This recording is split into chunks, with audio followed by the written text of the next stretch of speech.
Buenas tardes y bueno, bien llegados y bienvenidos a todas y a todos. Vamos a dar paso a la charla con Edurne. Bueno, es una charla que hemos propuesto desde la Coordinadora Antifascista de León y bueno, en primer lugar hará una introducción la compañera Maite para luego dar paso a Edurne. Al final de la charla haremos una ronda de preguntas, habrá un pequeño debate si queréis y voy a teneros a todos los micros apagados porque si no satura mucho. Entonces, cuando sabéis que en los 3 puntos tenéis la opción de levantar la mano para que quien quiera preguntar, yo iré tomando nota de quien haya ido levantando y en ese orden os iré dando paso, ¿vale? Para que no nos pisemos y demás. Creo que no se me olvida nada. Bueno, sobre todo eso, intentar tener los micros apagados. Yo os los voy a apagar a todos. Ahora Edurne se tendrá que encender y Maite, porque si no distorsiona. Salen las voces por todos los teléfonos y distorsiona mucho y no se entiende nada. Entonces, nada, doy paso a Maite y nada, buenas tardes y que os preste por lo menos la charla, ¿vale? Chao. Bueno, voy desde la coordinadora. Bueno, lo voy a leer porque si no fijo que me olvido de algo. ¿Se me oye bien? Desde la Coordinadora Antifascista de León nació la necesidad de querer contribuir al debate sin complejas discusiones teóricas, separándonos del movimiento feminista clásico, ya que no podemos ni queremos englobar el feminismo en una única definición. Queremos y necesitamos herramientas para construir un feminismo más allá de lo heteronormativo. Necesitamos compartir espacios con quienes no se adaptan a la norma, el sexo, orientación sexual, el género, la clase social, pues todo ello se entrelaza para dar lugar a nuestra identidad. Por ello hoy, para hablar de transfeminismo, contamos con Edurne, transfeminista de clase, antifascista, anticapitalista y activista por el derecho a ser reconocidas y amparadas en la tan criticada por el movimiento feminista clásico Ley Trans. Por ello, en primera persona, nos va a contar por qué es imposible reducir a un solo término la categoría de mujer, o lo que es lo mismo, qué es ser mujer, cuestionando las formas de vida impuestas, monolíticas y jerárquicas del poder heteropatriarcal desde su propia vivencia. Con ello ya doy la palabra a Edurne. Muchas gracias. Hola, buenas tardes a todas, a todos y a todos. Y muchísimas gracias a los organizadores por, pues por organizar esta charla, que espero que sirva para aportar un poco de luz sobre este tema que en el último año, pues se ha convertido en objeto de debate, muchas veces un debate muy, muy subido de tono, ¿no? Y de la misma manera, pues que contribuya también para aportar un poco de luz sobre este tema, que muchas veces es analizado desde la desinformación o desde la estigmatización. Entonces, he dividido la charla en varias partes. Vamos a hablar de transfeminismo y vamos a hablar desde una perspectiva de clase. Vamos a empezar dando unas pequeñas pinceladas de las raíces históricas de las luchas LGTBI y del movimiento transfeminista. Vamos a hablar también de las bases del transfeminismo y, para terminar, ya vamos a hablar sobre la propuesta de ley trans estatal, que entiendo que será la parte más interesante por el debate abierto actualmente. Y vamos a ver qué es lo que pedimos las personas trans y vamos a analizar pues, las críticas y la polémica surgida, ¿no?, a raíz de dicha propuesta de ley, ¿no? Entonces, pues empiezo con la primera parte de la charla, que, antecedentes históricos, ¿no? Entonces vamos a zambullirnos un poquito en la historia y vamos a irnos, 52 años atrás, ¿no? Está claro que un punto de inflexión para todas las personas con sexualidades o identidades disidentes del sistema cis heteropatriarcal, pues fue el 28 de junio de 1969 en Nueva York, en Stonewall, ¿no?, a raíz de la celebración del llamado Día del Orgullo, ¿no? Entonces, Stonewall simboliza el hartazgo de gays, lesbianas, trans, bisexuales, ante la represión, la discriminación y la estigmatización y la marginación que la conservadora sociedad norteamericana utilizaba contra el colectivo en aquella época, ¿no? Supongo que mucha gente ya conocerá la historia de Stonewall, pero vamos a recordarla un poquito a grandes rasgos porque supuso un antes y un después en el movimiento LGTBI, ¿no? Y bueno, además creo que también es una lucha y unos hechos que tienen mucha cuestión de clase también, ¿no? Entonces, bueno, pues ante todas estas críticas que también han surgido separando un poco la cuestión trans de la lucha de clases, pues bueno, pues dar esta aportación de que la lucha de clases pues siempre ha estado presente también, ¿no? Entonces, bueno, pues vámonos a aquellos años que, bueno, eran años convulsos, ¿no? Había además varios movimientos sociales potentes, ¿no? Como podía ser el movimiento afroamericano por los derechos civiles o el movimiento hippie o las manifestaciones contra la guerra de Vietnam, ¿no? En toda aquella época, ¿no? En este contexto encontramos el Stonewall Inn, se llamaba, que era un pub que estaba ubicado en el barrio neoyorquino de Greenwich Village, ¿no? Era un barrio de ambiente liberal y, bueno, no había muchos establecimientos que atendieran abiertamente a clientes homosexuales en aquella época o que se salieran de la normatividad impuesta por la sociedad, pero en este barrio había varios locales, ¿no? Entre ellos estaba el Stonewall Inn, que, bueno, estaba gestionado por personas vinculadas a la mafia y la clientela que tenía pues eran homosexuales, transexuales, drag queens, jóvenes gays y lesbianas. Y bueno, pues en aquella época las redadas policiales eran muy habituales en todos estos bares, en todos estos locales, ¿no? Y el 28 de junio de 1969 tuvo lugar una en el Stonewall Inn, ¿no? Y bueno, aunque la policía ya estaba muy acostumbrada a este tipo de, bueno, pues de redadas y también los dueños del local que pagaban religiosamente sobornos a la policía, pues ese día un grupo de personas comenzó a protestar, ¿no? Contra la redada. Y bueno, siendo pues de las primeras personas que alzaba la voz contra esta injusticia y contra esta discriminación, ¿no? Que llevaba la sociedad contra ellos y ellas. La mujer transexual Silvia Rivera pues fue una de las primeras que comenzó con, bueno, pues con estas protestas, ¿no? En aquel momento imperaba la norma, cuando venía una de estas redadas a un local de este tipo, de que cada persona tenía que llevar al menos 3 prendas del género con la que la identificaba su documentación, ¿no? Entonces, bueno, si no era así, la persona era detenida. Ante las preguntas de la policía sobre su género y sobre sus prendas, a Silvia Rivera, pues ella comenzó a forcejear con los agentes y lo que provocó que más personas que estaban dentro del local pues se unieran a su protesta.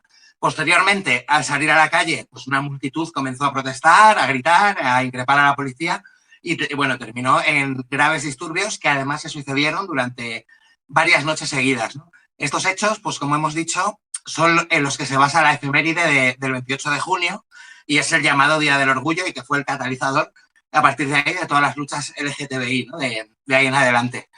Creo que la cuestión de clase está muy presente, como decía antes, en las luchas de Stonewall, siendo la mayoría de las personas que protestaban pues, de clase obrera o precarias o en situación de exclusión social. Y se convirtió además en un movimiento contestatario a la represión de la sociedad, bueno, pues que de esa sociedad profundamente conservadora americana, ¿no? de la época. Podemos afirmar que la cuestión de clase pues, fue decisiva para mí en estos acontecimientos.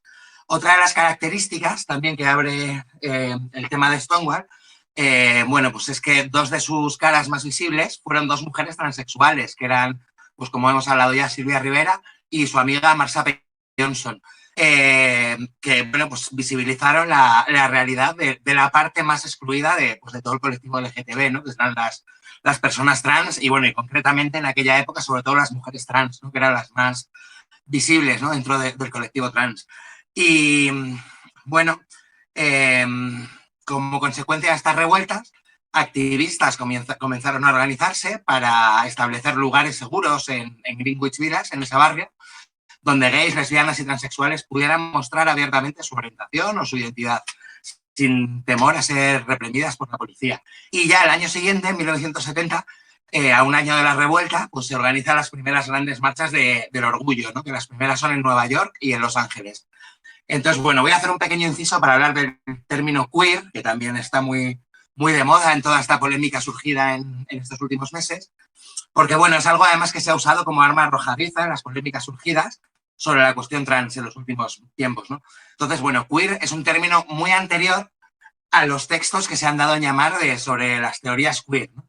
Que esos textos nacen en la segunda mitad de los años 80 y en los 90, pero el término queer es muchísimo anterior, ¿no? O sea, ya a finales del siglo XIX era usado despectivamente en el mundo anglosajón pues para referirse a homosexuales, a lesbianas y a cualquiera que se saliera de la normatividad cis-heteropatriarcal impuesta, ¿no? Entonces, su tradición literal del inglés sería rarito, pero bueno, extrapolándolo al Estado español, pues sería como utilizar despectivamente la palabra maricón, como muchas veces se ha hecho en el Estado español, ¿no? O sea, sería un poco el análogo, ¿no? Entonces, bueno, pues ya en las décadas de 1920 y 1930, pues al principio grupos principalmente de hombres homosexuales se reapropian el término, ¿no? Y se empiezan a identificar con esa palabra pues para dar visibilidad a su orientación sexual, ¿no? O sea, es como aquí también ha pasado muchas veces de llamar a alguien despectivamente maricón y que al final pues sea la propia persona a la que se lo llaman, pues que se reapropia. Sí, maricón y orgulloso, ¿no? O sea, es un poco la misma analogía también, ¿no? Bueno, tras los disturbios de Stonewall, en 1970, Sylvia Rivera y Marsha P. Johnson fundan una organización que se llama STAR, que es el acrónimo de Street Transvestite Action Revolutionaries, que fue un colectivo político radical que proporcionaba apoyo a jóvenes queer sin hogar, en exclusión social, en situación de prostitución, en situación de exclusión social. Sylvia Rivera y Marsha P. Johnson habían vivido pues mucho tiempo en la calle y cuando por fin pudieron alquilar ya una habitación, pues comenzaron a colar dentro de la habitación a personas sin techo, ¿no? Y bueno, pues de ahí surgió la idea de ayudar a estas personas queer sin techo y en exclusión social, ¿no? Con el tema de la vivienda. Y bueno, y cuando digo queer, siguiendo con esa reapropiación de la que hablaba antes, ¿no? Bueno, pues me refiero a la evolución del término, que ya no solamente engloba a personas homosexuales, sino que ya también engloba pues, a lesbianas, a transexuales, etcétera, ¿no? O sea, un poco, pues bueno, ya se empieza a dibujar lo que es el colectivo LGTBI, ¿no? En aquella época. Entonces, bueno, compraron un edificio al que llamaron la Star House, albergaron a estas personas queer en situación de exclusión social y trataron de escapar también del control que la mafia ejercía en los locales de Greenwich Village.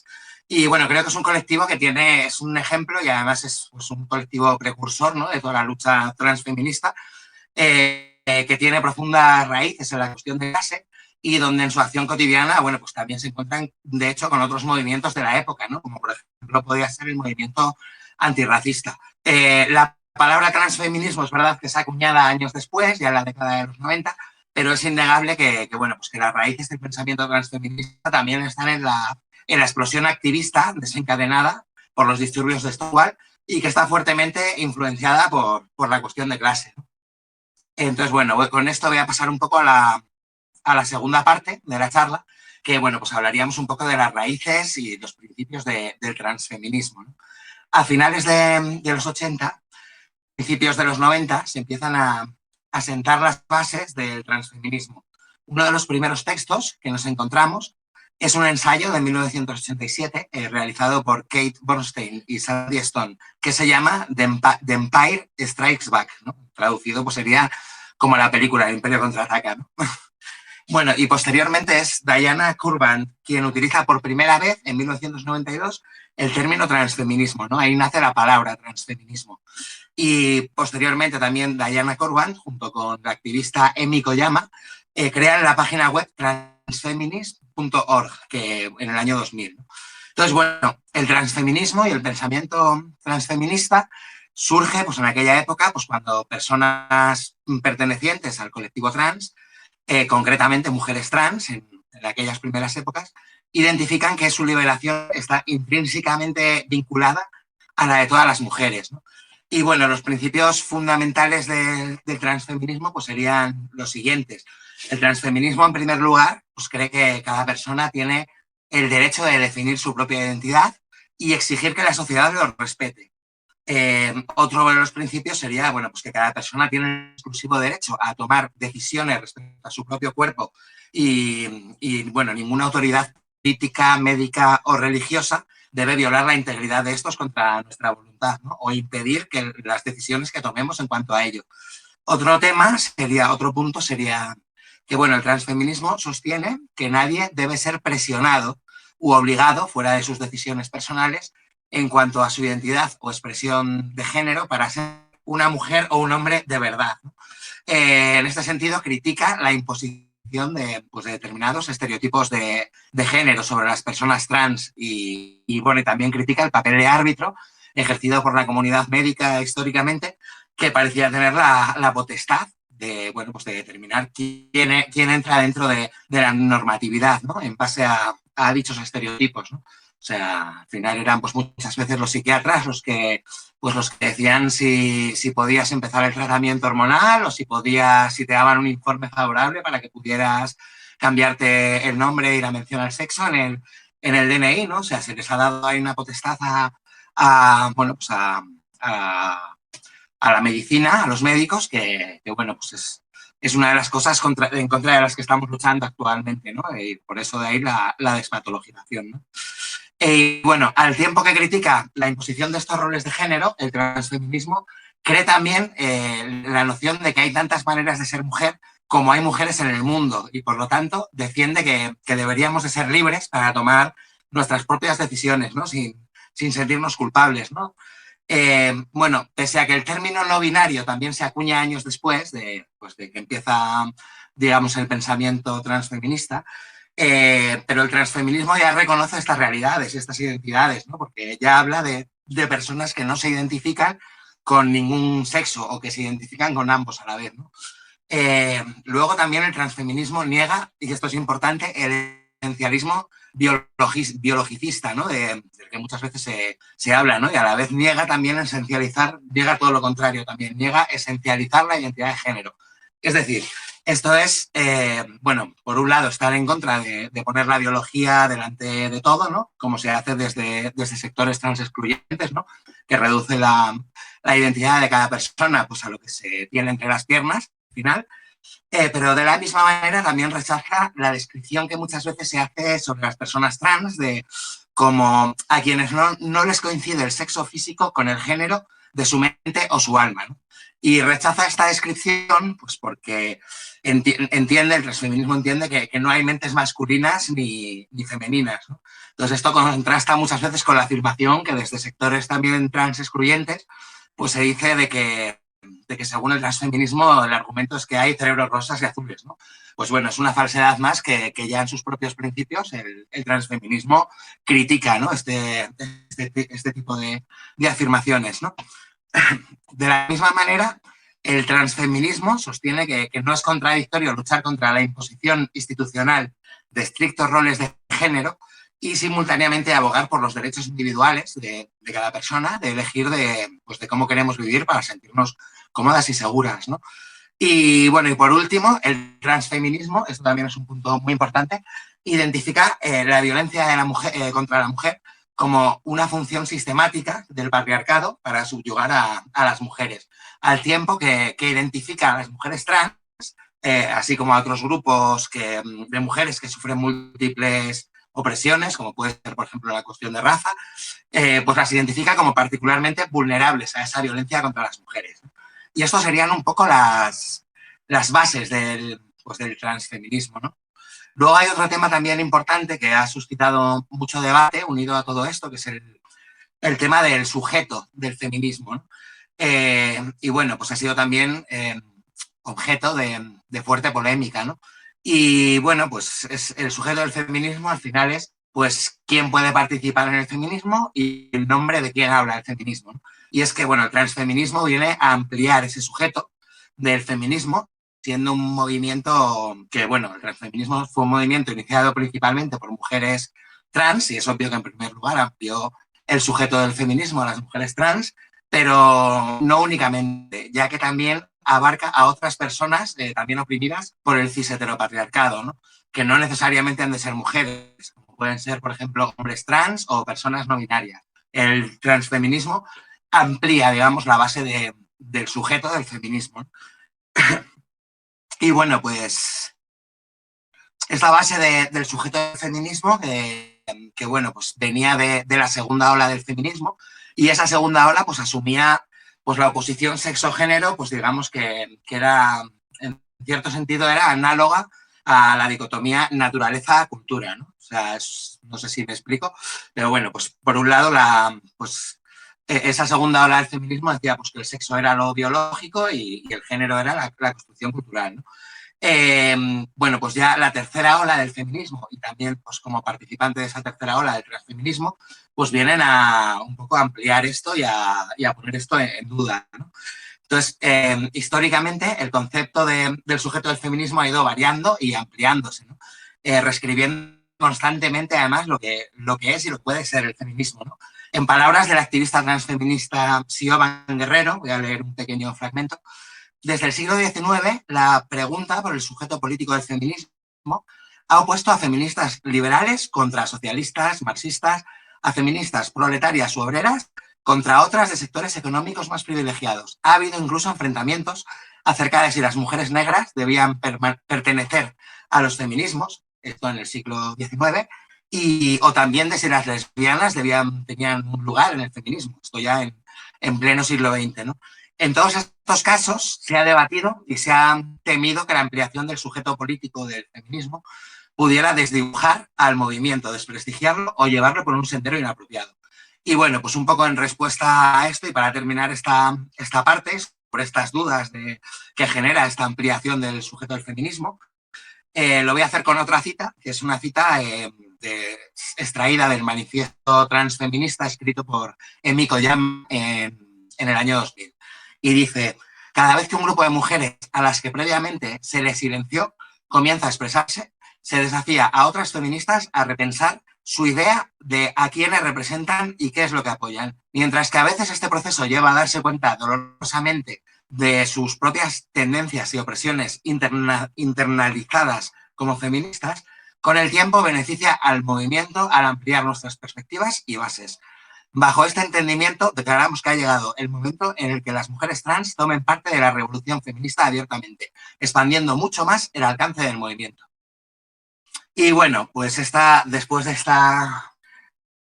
estas introducciones, ¿no? Vamos a pasar un poco ya a lo que es el tema de la ley trans estatal. Primero voy a contar un poco en qué momento está esta ley, ¿no? Cómo está pues el trámite de esta ley. Y bueno, pues comentar que la propuesta de ley trans estatal es algo que lleva ya desde varios años encima de la mesa. De hecho, podemos afirmar que varias de las cuestiones que reclamamos en esta ley trans son las que se habían quedado fuera en la ley trans del 2007. Y bueno, se quedaron fuera porque fue el propio PSOE quien se encargó de recortar esta ley del 2007 y de ponerle condicionantes, ¿no? Pese a lo cual no se les cayó la cara de vergüenza pues para venderse como garantes de los derechos LGTB, ¿no? Bueno, al fin y al cabo es el PSOE que llevan 40 años vendiendo humos, ¿no? Y en esta cuestión no iban a ser diferentes, ¿no? Bueno, pues la actual propuesta de ley, como decía, se empieza a dibujar hace unos años, sobre el 2016, nace con la colaboración de varios colectivos, específicamente trans, ¿no? Que trabajan específicamente sobre el colectivo trans, y se visualiza en el primer borrador que fue registrado en febrero de 2018. Bueno, pues este borrador pues lo dejan un poco en segundo plano y no prospera, debido también a que posteriormente se disuelven las Cortes y hay fin de la legislatura, ¿no? Entonces, bueno, los partidos del gobierno, del actual gobierno de Unidas Podemos y PSOE, llaman a una nueva mesa de debate a los colectivos trans. Los colectivos trans pues no les hace mucha gracia porque es un trabajo que entienden que ya está hecho y que ya está plasmado en ese texto anterior que hay, pero aún así van a esa mesa, ¿no? Y bueno, pues tras meses de trabajo, en febrero de este año, ve la luz el segundo borrador de ley transestatal que mantiene las principales reivindicaciones del colectivo. Si bien fue rebajado con respecto al primero, ¿no? Y fue rebajado pues un poco con la esperanza de Unidas Podemos de poder sortear la situación de bloqueo que estaba haciendo el PSOE, ¿no? Pero bueno, pues ni con esa se consiguió sortear ese bloqueo, ¿no? Que ha hecho sobre todo la vicepresidenta Carmen Calvo a esta propuesta de ley, ¿no? Y bueno, pues ante dicho bloqueo y fruto de la lucha de los colectivos trans, tenemos el tercer borrador que se ha presentado, que es el que han presentado ahora varios partidos políticos, Y bueno, este borrador es más amplio que los otros dos, ¿no? Es el más amplio de los tres. Y bueno, aparte de recuperar las cuestiones que habían sido recortadas en el primer borrador, y pues incluye algunas cuestiones y medidas más, ¿no? Siendo tal y como planteaban los colectivos trans, una ley de máximos, ¿no? Y no pues una ley recortada o una ley de mínimos, ¿no? Como planteaban los partidos del gobierno, ¿no? Y bueno, el registro de esta ley trans estatal en el Congreso, que ha sido, pues ahora fue el día 17, ha punteado ese bloqueo que estaba haciendo Carmen Calvo en el Consejo de Ministros y abre la posibilidad, pues, de que esta ley sea debatida, se hagan aportaciones y finalmente sea votada y aprobada en el Congreso, ¿no? Nuestra lucha que hemos llevado a cabo este mes para que esto fuera posible, bueno, pues solo ha dado un primer paso, pero es un primer paso muy importante porque, bueno, pues se ha roto un muro de bloqueo que llevaba años, ¿no? Sin avanzar esta ley, ¿no? Y bueno, pues ese muro fundamentalmente ha sido la transfobia institucional que tiene el PSOE, ¿no? Queda mucho todavía por hacer, pero se ha conseguido romper un bloqueo de años. Y bueno, pues ya con esto vamos a entrar más directamente a lo que es la ley, lo que es el contenido de la ley y lo que es lo que estamos pidiendo a los colectivos trans, ¿no? Cuáles son un poco las principales exigencias, ¿no? Entonces, bueno, las líneas rojas que planteamos los colectivos son 4 principalmente, que serían las siguientes. Lo primero, patologización. Pues bueno, tras el anuncio realizado hace 3 años por la OMS, por la Organización Mundial de la Salud, de que suprimía la transexualidad de la lista de patologías, pues en muchos países empieza ya a legislar en este sentido, ¿no? Y en muchos países de Europa y del mundo, ¿no? Y bueno, pues que lo que pedimos es que las personas trans no sean tratadas como enfermas mentales, que no sean obligadas a tener que pasar exámenes psiquiátricos, tratamientos médicos obligatorios o cirugías obligatorias, o que sea la comunidad médica, como explicaba antes, quienes decidan, principalmente en base a estereotipos de género, sobre la identidad de cada persona, ¿no? Y den el visto bueno o no te lo den, ¿no? Unido a esto, pues vendría el segundo punto, que es el punto de la autodeterminación de género, ¿no? Que está, como digo, está intrínsecamente ligada a la despatologización. Que cada persona tenga derecho a definir su propia identidad y a exigir que la sociedad lo reconozca y lo respete. Y que para acceder a dicho reconocimiento, pues dejen de ser obligatorios todos los tratamientos o informes, cirugías, etcétera, que comentaba antes, ¿no? El tercer punto sería la protección de las infancias trans, que se reconozcan también los derechos de los menores trans, se les proteja ante las problemáticas específicas que padecen, ¿no? Y se les garantice el acceso a los tratamientos médicos para quien así lo desee, ¿no?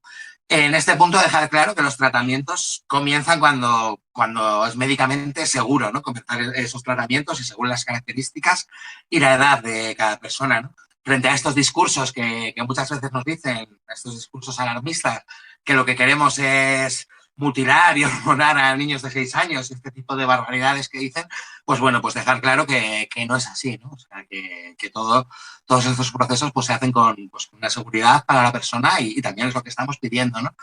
Y el cuarto punto sería el reconocimiento del género no binario, ¿no? La inclusión de una tercera casilla en los documentos que reconozca jurídicamente a las personas no binarias, ¿no? A personas que no se identifican ni como hombres ni como mujeres, ¿no? O al menos no completamente. Esto ya es realidad en algunos países de Europa y en algunos más. Y bueno, es un paso más en el respeto y en el reconocimiento de las personas y de las identidades no binarias, ¿no? Y bueno, esos serían los 4 puntos centrales, pero unido a estas 4 cuestiones hay también una batería de medidas para luchar contra la discriminación en varios ámbitos, ¿no? Como pueden ser el ámbito laboral, el de la vivienda, el de la sanidad, hacer frente al bullying, por ejemplo, o al acoso, a las agresiones de carácter transfobo y a los discursos de odio, ¿no? Contra el colectivo trans. También se piden cuestiones como el reconocimiento y que el Estado entone el mea culpa ante pues, tantos años de discriminación hacia el colectivo trans, ¿no? También otras cuestiones como ayudas y subsidios para personas trans adultas que no han podido trabajar como consecuencia de esa discriminación total y absoluta laboral que padecemos las personas trans, ¿no? Eso sería un poco lo que trae la ley. Son un poco los puntos más importantes que estamos pidiendo, ¿no? Y bueno, pues ya llegados a este punto vamos a hablar un poco de, pues, de esas críticas que ha estado habiendo, ¿no?, durante todo este año a la ley trans y al transfeminismo, ¿no? Y bueno, pues podríamos empezar diciendo que los sectores detractores de esta propuesta de ley trans estatal tienen una batería de argumentos de los cuales, desde mi punto de vista, están basados en bulos, en alarmismo y en estigmatización del colectivo trans, ¿no? Entonces, bueno, ya en algunos de mis textos que he ido publicando en la INA y así, he dado varias pinceladas de estas cuestiones, ¿no? Pero voy a hablar, pues, sobre algunas de estos argumentos, ¿no?, por llamarlos de alguna manera, ¿no? Entonces, bueno, pues hay uno de estos argumentos que dice que reconocer los derechos del colectivo trans va a borrar a las mujeres. Entonces, bueno, pues frente a este argumento hay que decir en primer lugar que el feminismo el feminismo lucha por la igualdad en derechos, ¿no? No por negárselos a nadie, ¿no? Entonces, la ley lo que viene es a ampliar los derechos de un colectivo minoritario y fuertemente discriminado y vulnerable, ¿no? En ningún momento se pide una ley que restrinja o recorte derechos ya reconocidos a las mujeres, ¿no? Como analogía de este argumento, o sea, ahí me viene a la cabeza el típico argumento de, bueno, pues que la ultraderecha, la Iglesia y el ultracatolicismo esgrimió hace años atrás, con el tema de la ley del matrimonio homosexual, ¿no? Entonces, bueno, pues yo recuerdo que decían que iban a borrar a la familia tradicional, ¿no? Si esa ley se aprobaba, que, bueno, pues que esto iba a ser una barbaridad, un apocalipsis, y que se iban a acabar las familias tradicionales, ¿no? Entendiendo tradicional como familias cis y hetero, ¿no? Bueno, pues la realidad demuestra que han pasado muchos años, ¿no? Y nada de eso ha pasado, ¿no? Entonces, bueno, pues en este sentido yo veo muchas analogías de estos discursos alarmistas, ¿no? Incluso conspiranoicos los podríamos llamar, ¿no? Con lo que está pasando con las críticas a la ley trans, ¿no? Otro argumento de estos que se esgrimen es que, bueno, pues que los hombres maltratadores se cambiarían de sexo para evitar las denuncias de violencia de género, ¿no? O sea, para mí esto me resulta una falacia, ¿no?, que ignora además que la propia propuesta de ley ya viene, especifica que actuará contra cualquier fraude de ley en este sentido, ¿no? Pero es que además la ley no es retroactiva, o sea, es decir, si una persona identificada como hombre maltratador está denunciado, pues por mucho que se cambie la mención al sexo en el DNI, pues se le va a seguir juzgando de la misma manera, ¿no? Entonces, bueno, además de lo ridículo que suena suponer que un hombre machista, maltratador, etcétera, pues vaya a renunciar a sus privilegios, ¿no?, a sus privilegios masculinos, y a meterse, pues, en el mar de discriminación que atravesamos todos los días las personas trans, ¿no? Y todo esto para burlar posibles denuncias, ¿no? Es un poco surrealista, ¿no?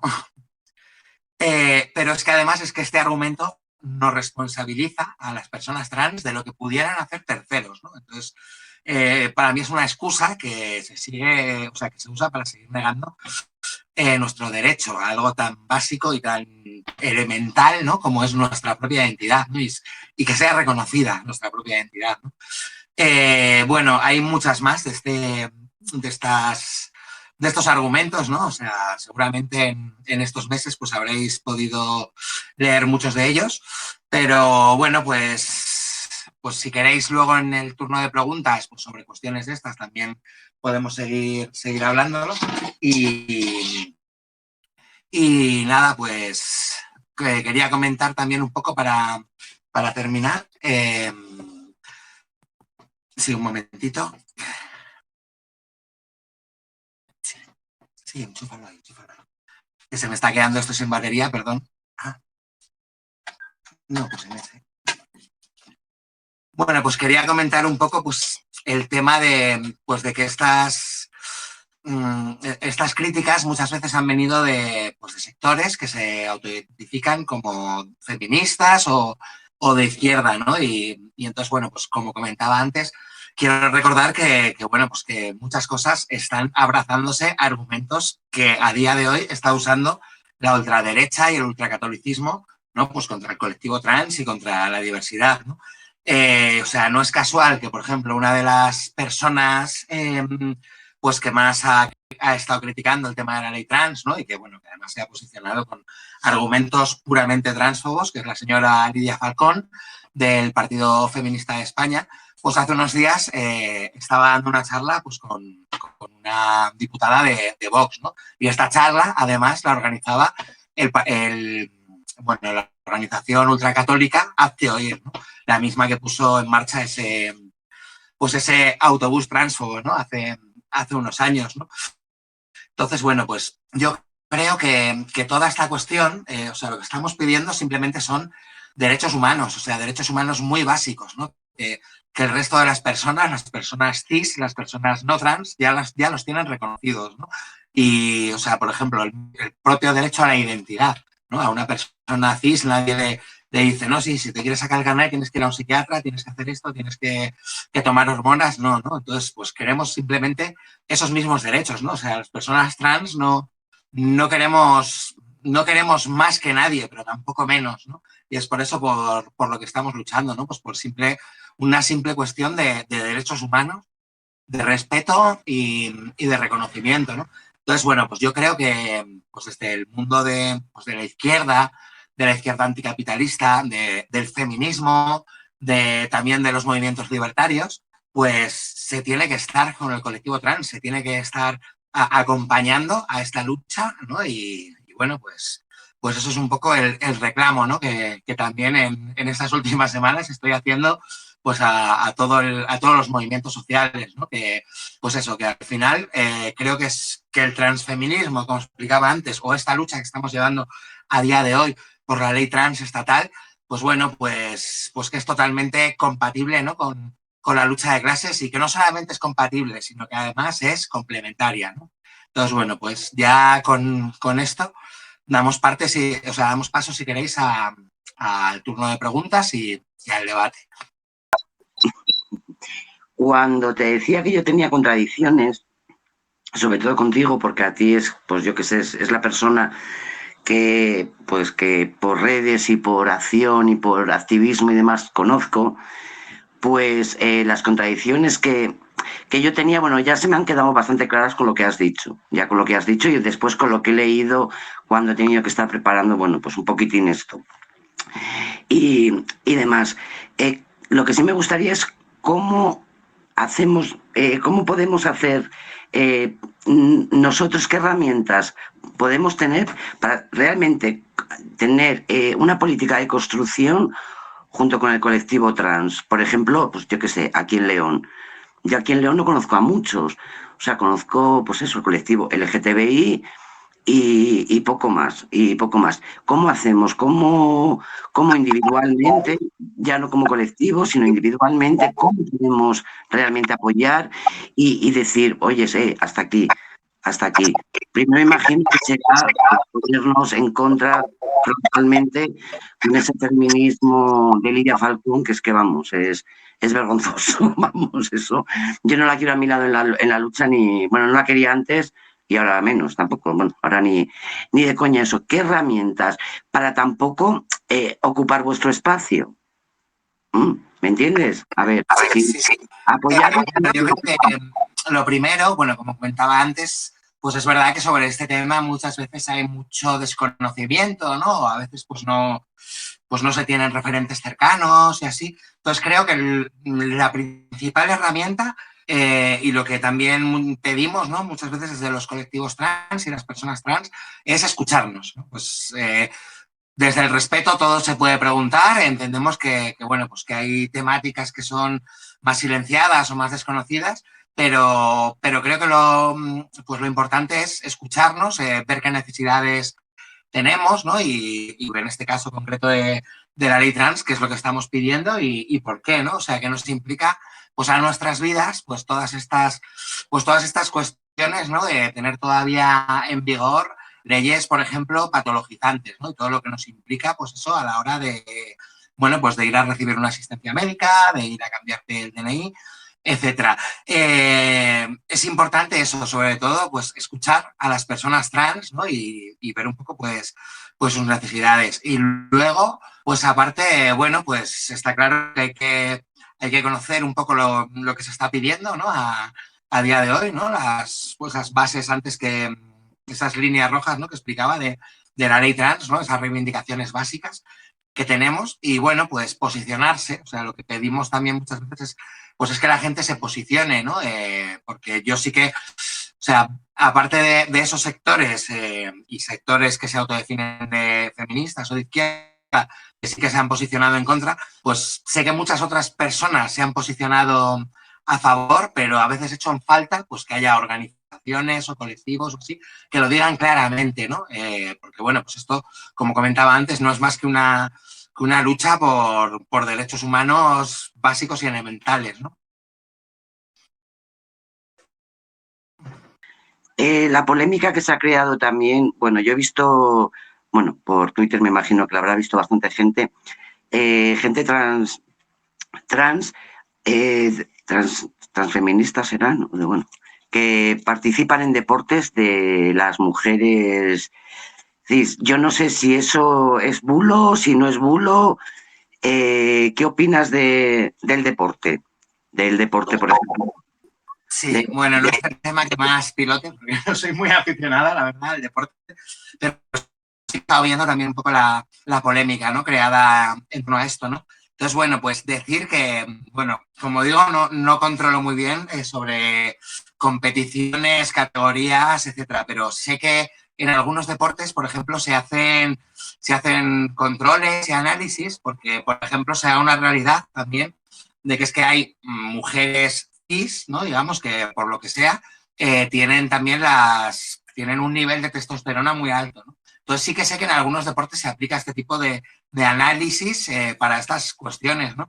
Yo creo vamos, que si este es el problema, pues se podía hacer alguna de estas cosas, ¿no? Y luego también decir que se ha inflado mucho también la polémica esta de las personas trans en el deporte, cuando, bueno, pues realmente las personas trans somos, o sea, somos un porcentaje muy bajo, ¿no? Tanto en el Estado español como a nivel mundial, ¿no? Y de ese porcentaje bajísimo, pues las personas que practican encima algún deporte, pues es un porcentaje mucho más bajo todavía, ¿no?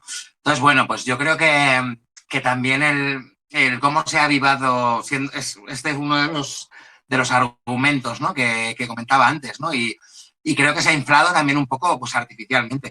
Yo, como digo, no soy ninguna aficionada al deporte, igual no es el tema que más controlo, ¿no? De todo esto, pero sí que sé que existen posibilidades, ¿no? Como lo que comentaba antes, ¿no? Para que nadie esté en desventaja o tenga ventaja sobre otras personas, ¿no? Vale, hay tres personas que quieren hablar. Creo que el primero es Danielo, luego Hugo y Pachi. Así que, Danielu, si eres tú, adelante. Hola, buenas. A ver,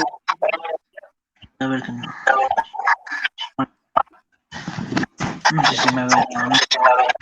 Quería preguntar para las personas no binarias que si perdieran algún requisito o qué es lo que contempla la ley, qué es lo que exigirían o qué. Porque es algo bueno, eso. Sí, la última parte de la pregunta se te cortó un poco, pero bueno, más o menos sé por dónde vas. Pues bueno, es que lo que estamos pidiendo con la ley trans es que deje de haber esos requisitos, ¿no? Pues precisamente para poder cambiar la mención al sexo en los documentos, ¿no? Entonces, en el caso de las personas no binarias, pues para mí es lo mismo, ¿no? O sea, una persona no binaria, tal y como yo lo veo, es también una persona trans, ¿no? O sea, entra, digamos, en la definición de persona trans, que es pues la persona que no se siente identificada con el sexo o con el género asignado al nacer, ¿no? Pues las personas no binarias les pasa exactamente lo mismo en este sentido, ¿no? Entonces, claro, pues estamos pidiendo que se supriman los requisitos, ¿no? Que no sea necesario tampoco, pues, ni informes médicos, psiquiátricos o esa obligación de medicarnos durante 2 años, ¿no? Entonces, creo, pues, que en el caso de las personas binarias, pues es lo mismo, ¿no? Que cada persona pues sea la que pueda definir su propia identidad, ¿no? Seas hombre, seas mujer o seas persona no binaria, ¿no? O sea, me parece que la fórmula sirve para los tres supuestos, ¿no? De acuerdo, gracias. Nada. Hugo. Hola, yo no he levantado la mano, si ha sido así es sin querer. Pero bueno, aprovecho para darte las gracias por acercarte a conocernos, Edurne. Muy bien, gracias a vosotros también por dar un poco de voz y arrojar un poco de luz sobre el tema. Pachi, creo que tenía pregunta de la mano. Sí, era una... Buenas, Edurne. Era porque también hay una polémica y hay un debate sobre las cárceles. No sé, qué quería saber eso, tu punto de vista, cómo ves eso. Sí, pues mira, es que bueno, como la mayoría de los argumentos, como comentaban, están basados en bulos, ¿no? Entonces, pues unido a todo esto de que hablábamos del deporte o lo del borrado de las mujeres o así, también ha estado el argumento este de las cárceles, ¿no? Y este argumento pues decía que, pues eso, que cuando se apruebe la nueva ley trans estatal, pues que las mujeres trans van a poder entrar a los módulos de mujeres y que eso va a ser un peligro para las mujeres ahí ya reclusas, ¿no? Entonces, bueno, pues para desmontar esto, pues diremos que es así de simple. Desde el año 2006, las mujeres trans ya pueden entrar en las cárceles de mujeres y no ha ocurrido ninguno de estos supuestos, o si ha ocurrido alguno, pues habrá sido algo anecdótico, pero vamos, o sea, no ha ocurrido este apocalipsis, ¿no? Que muchas veces nos venden, ¿no? Y además decir también que cuando se adoptó esa decisión, ¿no? Cuando instituciones penitenciarias adoptó la decisión de que las mujeres trans pudieran ingresar en módulos de mujeres, era porque las mujeres trans en módulos de hombres eran sistemáticamente violadas, ¿no? O sea, yo conozco casos de personas que han sido violadas 7, 8 veces al día, ¿no? Hasta que por fin pudieron cambiarse a una cárcel de mujeres, ¿no? Entonces, bueno, pues eso es. O sea, es que no estamos esperando a una nueva ley trans estatal para que las mujeres trans puedan ir a las cárceles de mujeres. Es que ya lo hacen desde hace 15 años, ¿no? Vale, muchas gracias. Nada, a ti.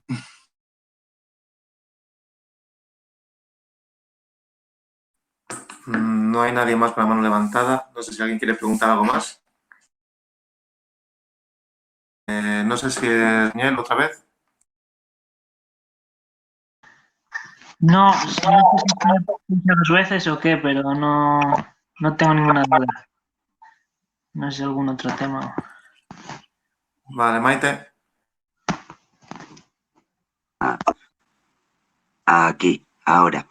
Vale, desde el movimiento antifascista, ¿estás viendo que se te está acogiendo ahora que ya que ya has dicho que eres transfeminista y demás, de cómo si se te está acogiendo bien a lo que tú estabas acostumbrada o has encontrado muchas trabas? Ya no a nivel policial, porque eso fijo que todavía más, por lo que te leo, pero a nivel de compañeras y compañeros. ¿A ti personalmente te ha afectado de alguna manera el decir que eres transfeminista o no has notado diferencia en la gente? En la gente, sobre todo en los movimientos antifascistas. Sí, bueno, pues la verdad es que ha habido de todo, ¿no? O sea, ha habido gente que me ha apoyado mucho, ¿no? Y gente de los movimientos sociales, pero bueno, también hay un sector, ¿no? Bueno, pues que ha abrazado muchas veces estos argumentos trans excluyentes, ¿no? Y luego también, pues quería hablar de otra cosa que no se suele comentar, ¿no? Pero muchas veces hablamos de la despatologización, ¿no? Y de la patologización, ¿no? Que sufrimos las personas trans, ¿no? Pero hablamos de la patologización, pues desde un punto de vista médico, ¿no? De pues lo que comentaba antes, pues que te obligan a hormonarte, a informes psiquiátricos, etcétera, ¿no? Pero yo quiero hablar de otro tipo de patologización, que es la patologización social, que yo llamo, ¿no? Y que es que dado a toda la estigmatización que sufrimos las personas trans, ¿no? Pues bueno, pues hay pues un sector de la población pues que digamos que nos patologiza socialmente, ¿no? Entonces la patologización social es eso que lleva a una persona a, cuando conoce a una persona trans, a decir, bueno, pues si es trans, muy bien de la cabeza no estará, ¿no? O sea, y esto a día de hoy sigue pasando, ¿no? y sigue pasando también en los movimientos sociales, ¿no? O sea, esto es una realidad. La transfobia también está ahí, ¿no? Yo en mi caso, pues bueno, como os digo, ha habido de todo. Ha habido, la gran mayoría, pues han sido apoyos, ¿no? Pues de toda la gente cercana y de todos los colectivos, organizaciones, militantes con los que trabajaba, ¿no? Como mi trabajo de periodista en la EN, ¿no? Pero también ha habido, pues, grandes decepciones y grandes chascos, ¿no? Y bueno, pues ver que gente a la que considerabas compañera, pues de repente está abrazando unos argumentos que son idénticos, calcados, los mismos, punto por punto, que los que están utilizando pues desde el PSOE hasta Vox, pasando por Hazte Oír, etcétera, ¿no? Pues eso sí que ha sido a veces un chasco, pero bueno, yo en mi caso, pues la verdad es que lo he llevado bien. Evidentemente sí que me ha afectado, ¿no? El pues declararme trans y declararme transfeminista, ¿no? Siempre hay una parte que te afecta y siempre hay gente que pierdes en el camino, ¿no? O que te dejan de tomar en serio, ¿no? Como fruto de esa patologización social, ¿no? Volviendo a ese término. Pero bueno, pues lo que está claro es que, vamos, pues que para mí es lo mejor que he podido hacer, ¿no? Porque ahora vivo pues como con mi verdadera identidad, ¿no? Y no tengo que estar escondida, ¿no? Entonces, más allá de, siempre sabes que hay gente a la que le va a gustar más o menos, pero bueno, pues creo que es el paso que tenía que dar y la verdad es que he sido pues bastante bien acompañada, ¿no? Evidentemente no al 100%, como explicaba, pero bueno, no me puedo quejar. Gracias. ¿Quiere hacer una pregunta, Isa? Buenas, bueno, gracias por la charla. Yo te quería preguntar un poco desde el punto de vista del acompañamiento educativo, pues sobre todo niños, niñas, adolescentes que te cuentan una cosa así o que se lo cuentan a un familiar.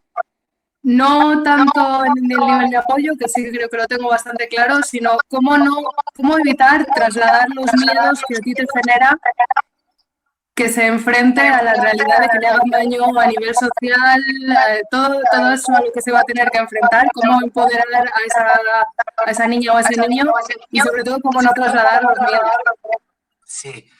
Bueno, la verdad es que hay muchas personas, muchos padres y madres que se encuentran con, bueno, pues de repente con una realidad así, ¿no? Pues que han tenido lo que querían que era un hijo y al final es una hija o viceversa, ¿no? Y muchas veces, pues estos padres y madres pues se ven en una situación de, bueno, pues de estar desinformados, ¿no? Y de no saber muy bien por dónde tirar y así, ¿no? Entonces creo que una cosa importante es, bueno, pues ponerse en contacto con, bueno, pues con asociaciones que trabajen en este tema, el tema además de las infancias trans, con otros familiares de personas trans, ¿no? Pues para ir viendo también sus experiencias, para ir viendo cómo han superado sus miedos, ¿no? El proceso que llevan sus hijos, ¿no? Y creo que ese punto es, yo creo que quizás el más importante, ¿no? El tener ese apoyo mutuo, pues entre familias de personas trans y de menores trans, ¿no? Yo creo que es lo más importante quizás, ¿no? Luego también, pues, es obvio que hay que seguir luchando pues, para que en el ámbito educativo pues, se reconozca y se respete la identidad de cada menor, ¿no? Y sobre todo también seguir luchando contra situaciones que se dan muchas veces también en los ámbitos escolares, ¿no? Como puede ser el bullying, el acoso escolar, todo esto, ¿no? Pero bueno, pues volviendo un poco al principio de la pregunta, creo que lo más importante es el apoyo mutuo y en ese sentido pues hay organizaciones que están trabajando en esta y que además están presentes prácticamente en todo el estado y que están trabajando en esta materia, ¿no? Gracias. Gracias. Nada.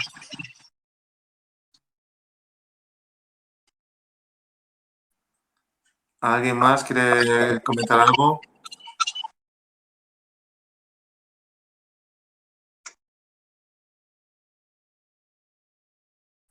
Maite. Yo te voy a comentar la anécdota mía que tuve contigo. Que yo cuando dijiste que eras trans, yo pensé que, digo, nada, ella va a estar, bueno, de aquella decía él, él va a estar, nada, va a hacer un súper reportaje, se va a meter para hacer, vamos, vamos, un trabajo para Line. Y hasta que me di cuenta realmente que era cierto, creo que fue cuando ya leí aquella entrevista que hiciste, que yo dije, hostia, pues es que es verdad, es verdad. Y ahí yo lo comenté con Sonia, con Sonia y con Rubén, que yo al principio pensaba eso, que ibas a hacer, vamos, que te ibas a meter en el mundo, pues eso, para hacernos ver, para hacer ver a la gente lo que realmente se sentía, y no, pues no, eres ella. Y menudo pelotazo, a mí personalmente me dio.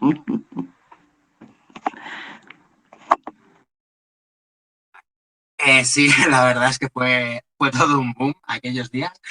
Y claro, pues había mucha gente que pues, que no se lo imaginaba, no se lo esperaba para nada, ¿no? Claro, yo pues reconozco que como en mi anterior etapa, ¿no? Como Boro, pues tenía muchos atributos masculinos y así, ¿no? Pues una voz muy grave, etcétera, ¿no? Pero bueno, pues que es que esto le puede pasar a cualquier persona, ¿no? Y que muchas veces pues asumimos sin querer o fijándonos un poco en los clichés que nos salen en la tele, pues que a lo mejor pues eso, una persona que finalmente te enteras de que es mujer trans, pues a lo mejor tenía que tener, pues no sé, pluma o ciertos tipos pues de expresión, ¿no? Que a lo mejor pues en aquel momento no tenía. Yo también en mi caso es verdad que no la tenía o no la tenía públicamente porque yo me he reprimido mucho, ¿no? Y porque me reprimí durante muchos años, luego decidí dejar de reprimirme, pero aún así el dar el paso de salir del armario es complicado, ¿no? O sea, tienes que enfrentarte a tus miedos, tienes que enfrentarte a, bueno, pues a todo, al que dirán, a tus dudas, pero bueno, pues al final, pues cuando ves que es quién eres, ¿no? Es tu identidad, pues ves que no hay otro camino más que seguir adelante, ¿no? Y bueno, pues yo estoy muy contenta de haberlo hecho. Ya en el momento que lo haces piensas, hostia, ¿por qué no lo hice 10 años o 15 antes, ¿no? Pero bueno, pues aunque haya sido tarde, más vale tarde que nunca. Bueno, pues yo, bueno, agradecerte infinitamente. Me has hecho meterme en un mundo que realmente era bastante desconocido, porque, pues por lo que decías, ¿no? No tienes a nadie al lado, no tienes. Y para mí realmente ha sido esa explosión en mi cerebro, ha sido tú, pues por la sencilla razón de que a quien más seguía, con toda la represión y demás, y realmente ha sido quien ha hecho que me cuestione muchísimas cosas, que me voy a seguir cuestionando, por supuesto, y más con los taladros que nos meten por las redes, que por desgracia son muchísimos. Muchísimas gracias, espero, ojalá que algún día pueda ser una presencial, si lo permite, y así conoces nuestra ciudad, León, y nos vamos a tomar unos cortos por el húmedo, y que encantada, y que ha sido un verdadero placer. Muchísimas gracias, Edurne. Vale, muchísimas gracias a vosotras, vosotros, vosotres. Es un placer pues poder explicar nuestra realidad, ¿no? Y poderla explicar además a, bueno, pues a colectivos y a organizaciones de los movimientos sociales anticapitalistas, ¿no? Como comentaba antes, pues creo que este es el camino, ¿no? Pues ir aprendiendo con las experiencias, ¿no? Y bueno, pues ir fortaleciendo un poco pues nuestra información y nuestro discurso en este sentido. Muchísimas gracias y un beso para todas, todos y todes. Muchas gracias, Edurne. Muchas Un gracias. abrazo, suerte. Hasta luego. Hasta luego.